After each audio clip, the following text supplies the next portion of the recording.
Assalamualaikum and a very good day to everyone. My name is Muhammad Afiq bin Muhammad Hatta and I am from Group K together with Muhammad Syafiq Izami bin Maksukri and Muhammad Faiz Wajidi bin Azhan. So in this video, we are going to be looking at capacitance of a parallel plate to learn about the basic concept of it, what are the equation and derivation related, and to show an example on how to solve a problem as to demonstrate electromagnetic concept in the applications. Remember, electricity is dangerous and can be fatal. You should be qualified and competent to carry out any electrical works. Do not touch the terminals of a capacitor as it can cause an electric shock. Before we go any further into the capacitance of a parallel plate, let's recall back what is a capacitor. So a capacitor is an electrical component that stores electric charge.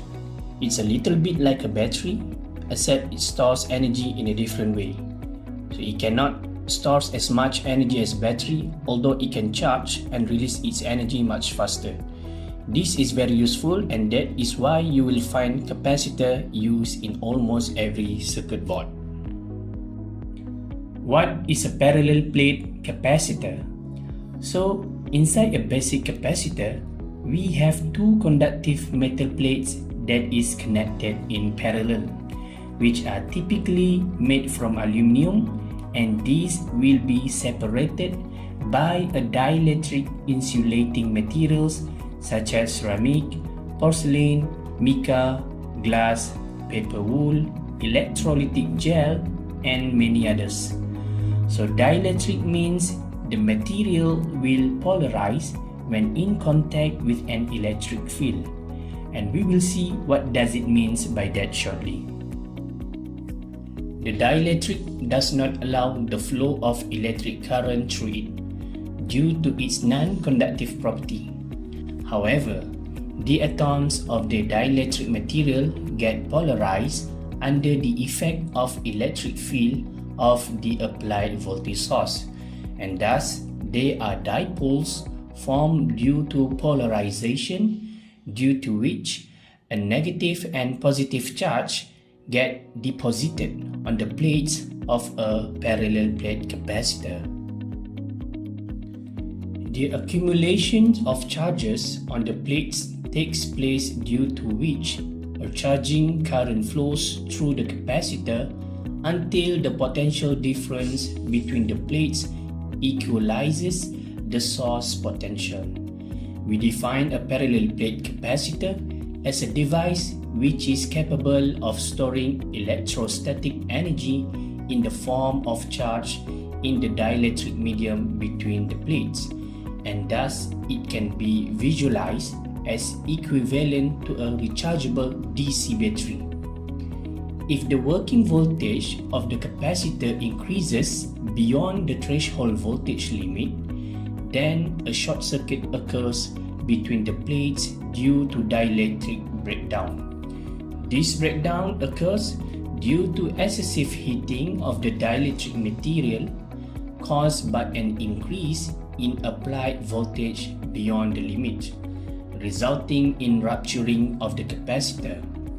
We should choose the working voltage of capacitor appropriately within the maximum threshold voltage to protect the capacitor from such situations.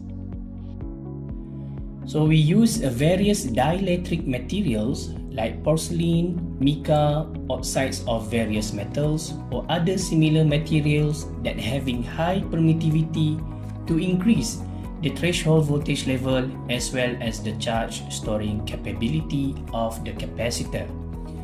The capacitance is the function of the overlapping area of the plates, the permittivity of the materials, and the distance separation between the plates.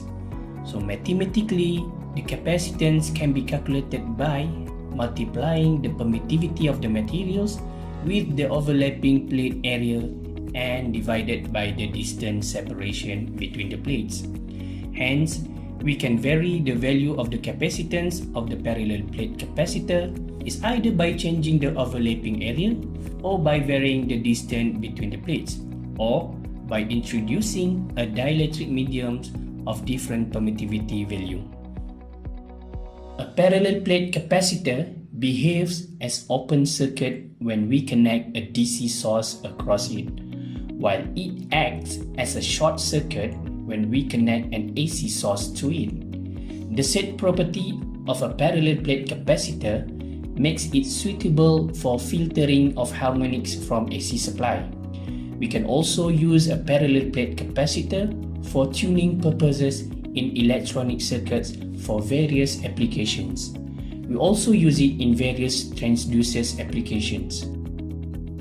A capacitor can act as a source of capacitive reactive power and thus it serves as an essential element in power system auxiliaries for improving the power factor of the system, thereby enhancing the stability of a system.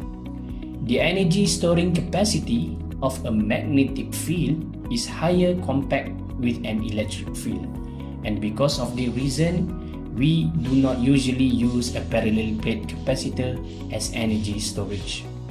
And the dielectric use in it also suffers from this advantage.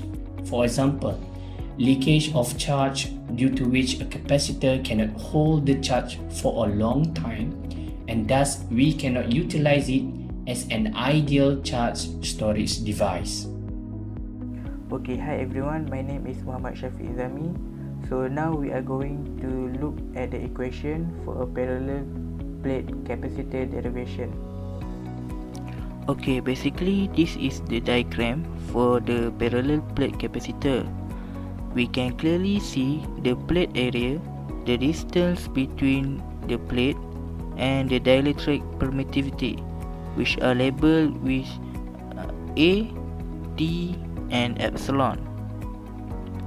So now we move to the general equation for capacitor. The equation for capacitor is C equal to Q over V, where C is our capacitance, Q is the charge, and the V is the voltage or the potential difference. For our parallel plate capacitors, what we are going to see is that V is equal to E times D, where E is the electric field and D is the distance. That was one of our equations we had back for figuring out the potential difference, and then we substitute V into the general equation, and then we get the equation is C equal to Q over E times D. Okay, we know that the electric field from Gauss law we can figure out as a being sigma over epsilon naught, where sigma is the surface charge density and epsilon naught is the electrostatic constant. And we know also that sigma is equal to Q over A. And then we can substitute sigma into electric field and we will get E equal to Q over epsilon naught times A. So we can now substitute this equation, electric field equal to Q over epsilon naught times A, into this equation. Now we get this equation, C equals to Q over epsilon naught times A times D. What we're gonna do after this is we will simplify this equation and then we will get the equation C equals to epsilon naught times A over D, which is the final equation. Just again to reinforce this equation for a parallel plate capacitor where C is our capacitance, epsilon naught is our electrostatic constant, and this is the value of epsilon naught, A for the plate area, and then D for the distance between the plates. So that is our parallel plate capacitor equation. I hope everyone understands how to do parallel plate capacitor derivation. Assalamualaikum warahmatullahi wabarakatuh. I am Muhammad Faiz Majidi and I will explain a question or a problem about parallel plate capacitance. Okay, Let's go. The question is to determine the capacitance for the conducting plates on the top of the rectangular structure. Okay. Given A1 equal to 5 cm times 1 cm, A2 equal to 5 cm times 3 cm, D, or the distance between the parallel plates, is equal to 2 cm, epsilon 1 equal to 2 epsilon 0, and epsilon 2 equal to 4 epsilon 0. This is the circuits or the structure for the capacitor. The capacitance are divided into two sections, where the left side is for A1 and the right side for A2 section. Since epsilon 1 and epsilon 2 are in the same parallel capacitor, so they will share the same voltage from the voltage source. Note that from the question before, the question already state that epsilon 1 equal to 2 epsilon 0 and epsilon 2 equal to 4 epsilon 0. And for the epsilon 0 itself is equal to 8.554 times 10 to the power of negative 12. First of all, we have to calculate the capacitance for the left side using the formula epsilon 1 times area of the left side divided by the distance of the parallel plate.